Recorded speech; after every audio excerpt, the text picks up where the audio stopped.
बांगलादेश कधी काळी भारताची भूमी होती। त्यामुळे रणनीतिक आणि व्यापारी दृष्टीने बांगलादेश भारतासाठी महत्त्वाचा आहे।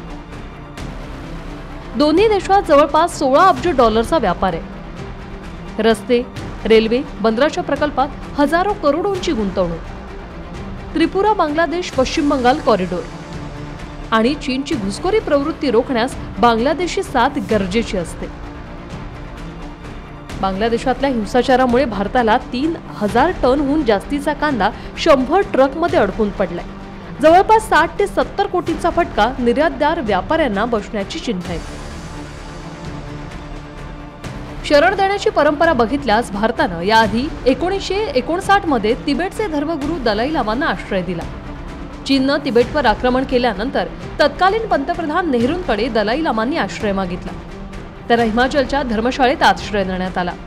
आजही दलाई लामा भारतात आहे। बांगलादेशात मार्क्सवादी आंदोलन सैन्यातल्या बंडाने शेख हसीनांच्या आई वडिलांसह कुटुंबियांची हत्या झाली। त्यावेळी 1981 ला शेख हसीना यांनाच तत्कालीन पंतप्रधान इंदिरा गांधींनी दिल्लीत आश्रय दिला होता। यावेळी मात्र शेख हसीनांविरोधात बांगलादेशात मोठा जनक्षोभ आहे। त्यांनी भारतात तात्पुरता आश्रय मागितल्याचं भारत सरकारने स्पष्ट केलंय। आता हसीना पुढे कोणत्या देशात शरण जातील हे पाहणं महत्त्वाचं असेल।